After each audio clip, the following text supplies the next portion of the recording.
नमस्कार, जोहार। मैं नरेश। मैं शशांक शेखर। अभी पूरे देश के अंदर संविधान पर बहस हो रही है, संसद में बहस हो रही है। क्यों ना हो, 75वीं वर्षगांठ जो मनाई जा रही है देश में।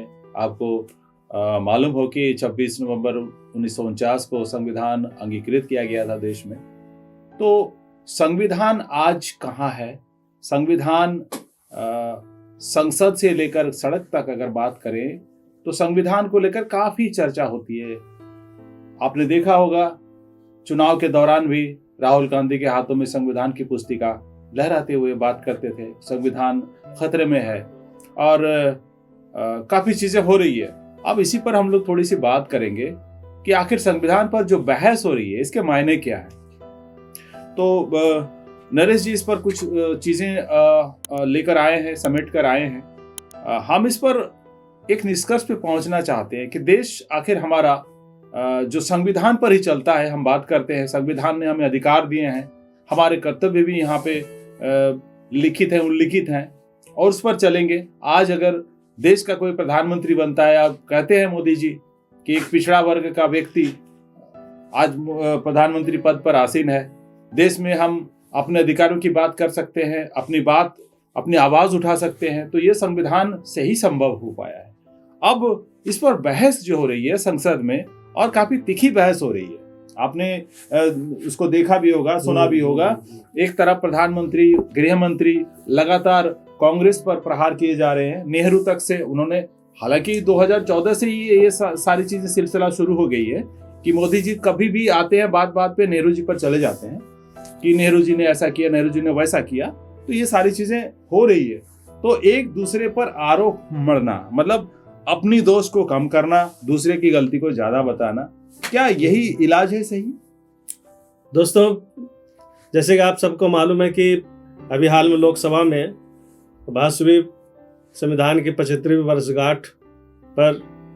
अभी राज्यसभा में बहस हुई। कल जो है गृह मंत्री हमारे अमित शाह जी ने कहा कुछ ऐसी बातें जिसे लेकर काफ़ी अभी पूरे देश में चर्चा हो रही है।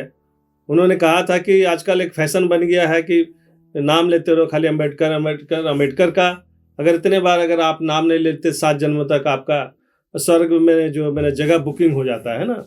इस तरह की बातें उन्होंने कहा, जिसे लेकर के पक्ष और विपक्ष में काफ़ी जो है बहस अभी चल रहा है पूरे देश में। तो ऐसी स्थिति में हमारे देश को, जनता को ये जानना बहुत ही ज़रूरी है, निहायत ज़रूरी है कि भाई संविधान का निर्माण कैसे हुआ, क्यों हुआ, और संविधान में जो मौलिक अधिकार दिया गया था उसका कितने हदों तक पालन किया गया। आप सभी को मालूम है कि संविधान सभा बना था, देश आज़ाद हुआ, संविधान सभा बना, और संविधान सभा बनने के बाद उसमें जो है ड्राफ्टिंग कमेटी का चेयरमैन जो है बाबा साहेब अम्बेडकर को बनाया गया था कि उस समय जो है पूरे देश में सबसे ज़्यादा पढ़े लिखे और विद्वान डॉक्टर अम्बेडकर साहब ही थे। तो उन्हें ड्राफ्टिंग कमेटी का चेयरमैन बनाया गया और 2 साल 11 महीना से ज़्यादा दिनों तक जो है गहन अध्ययन करने के बाद जो है संविधान का निर्माण किया गया, जिसे आज कहा जाता है कि पूरे विश्व का एक अच्छा संविधान है। लेकिन दोस्तों, बाबा साहब अम्बेडकर ने उस समय ही कहा था, 26 नवंबर 1949 को जब संविधान समर्पित किया गया था, तो उन्होंने एक बहुत ही मार्केबल बात कही थी। उन्होंने कहा था कि संविधान कितना ही अच्छा क्यों ना हो, उसे लागू करने वाला अगर कोई अच्छा आदमी ना रहे तो फिर संविधान बेकार ही साबित होगा। और संविधान में अगर कुछ त्रुटियां हो और लागू करने वाले लोग अच्छे हो तो संविधान को हम अच्छा बना सकते हैं। तो इसी परिप्रेक्ष्य में हमें देखना चाहिए कि हमारे देश में जो संविधान है क्या वह सही ढंग से लागू किया गया। सबसे पहले जान ले कि अभी जो आरोप लगाया गया है बीजेपी की ओर से कि बाबा साहेब अम्बेडकर का जो है जिस तरह से स्वागत सत्कार या जिस तरह मान सम्मान कांग्रेस के समय मिलना चाहिए था, उन्होंने उसको नहीं दिया।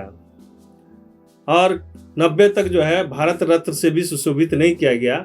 उसके पहले बहुत लोगों का भारत रत्न मिल गया, जवाहरलाल नेहरू को मिल गया, इंदिरा गांधी को मिला, राजीव गांधी को मिला, बहुत सारे लोगों को मिल चुका था।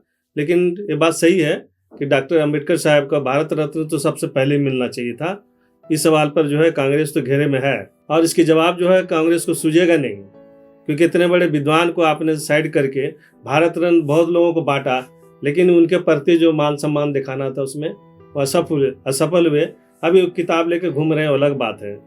लेकिन हमें ये भी जानना चाहिए कि जो मान सम्मान कांग्रेस के समय बाबा साहब अम्बेडकर जो मिलना तो नहीं मिला, लेकिन बहुत बातें ऐसी हैं जो आपको नहीं मालूम होगा। तो उसमें मैं पहले बता दूं आपको कि संविधान सभा बना और संविधान जब बन गया तो सबसे ज़्यादा अगर उस संविधान का कोई आलोचना किया था वो आरएसएस था, विश्व हिंदू परिषद, जिसके बल पर जो अभी जो भारतीय जनता पार्टी देश में राज्य कर रहे हैं, उन्होंने कभी इस संविधान को अपना संविधान माना ही नहीं।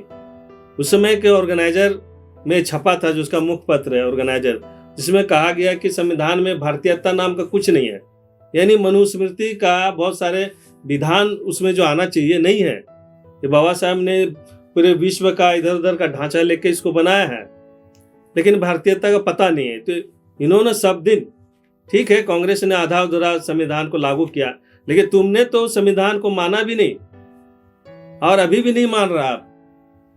उस पर हम आएंगे कैसे आप नहीं मानने, मैं बताऊंगा आपको।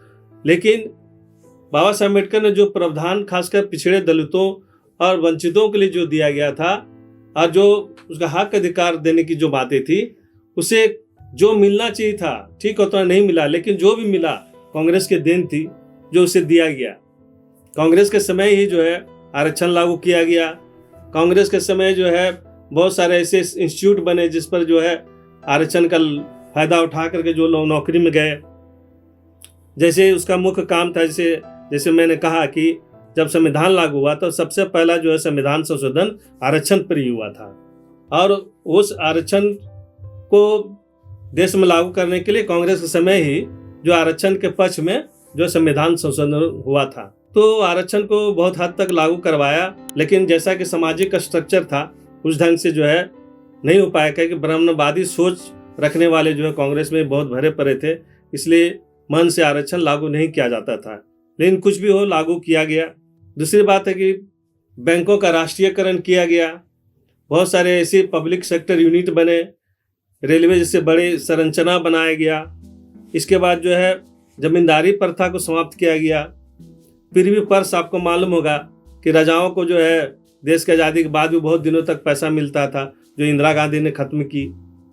इंदिरा गांधी के समय एक बात हुआ था कि उन्होंने संविधान का में जो मौलिक अधिकार जो लोगों को दिया गया था उसे खत्म करके उन्होंने इमरजेंसी लागू किया, और जिसका परिणति ये हुआ कि कांग्रेस को उसकी सजा मिली। उसे जनता ने नकारा और वो हारने के बाद जो 3 साल बाद फिर वो सत्ता में आई, लेकिन भारतीय लोकतंत्र ने उसे नकारा, इमरजेंसी को नकारा, और उसका करारा जवाब कांग्रेस पार्टी को मिला। तो अभी जो है कि कांग्रेस पार्टी जो संविधान की बहुत सारी बातें कर रहे हैं, लेकिन जो उनके राज्यों में जो लागू करना चाहिए था जिस ढंग से वो लागू नहीं कर रहे। लेकिन सबसे ज़्यादा खतरनाक बातें भी ये हो रहा है कि संविधान पर सबसे ज़्यादा प्रहार जो है आरएसएस और बीजेपी के लोग कर रहे हैं। मैंने आपको जैसे बताया कि शुरू से ही नहीं मान रहे हैं। अब ये संविधान जो है ये किताब है आपका, लेकिन आप इसका जो प्राण है, इसका अगर आत्मा ही निकाल दें आप, तो किताब में क्या बचेगा। आप एक एक पन्ना फाड़ रहे हैं। आपको याद होगा कि अटल बिहारी वाजपेयी के समय भी जो है संविधान का जो है फिर से जो है उस पर जो चर्चा करने के लिए संविधान का जो है मुख्य किताब जो है इस पर कैसे मैंने ये किया जाए, इसको ठीक किया जाए, इस तरह की कमेटी बनाया गया था कि फिर से संविधान लिखने का, लेकिन वो सरकार हट गई।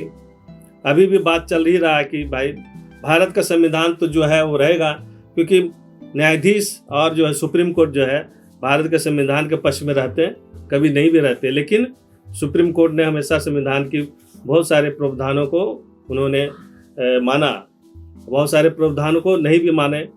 लेकिन सबसे बड़ी बात है कि अभी जो हो रहा है देश में, जो हमारे देश का जो मुख्य मौलिक अधिकार है आर्टिकल 14 और आर्टिकल 15।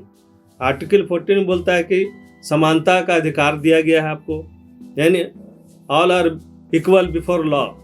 मैंने कानून के समझ जो है सभी एक समान हैं।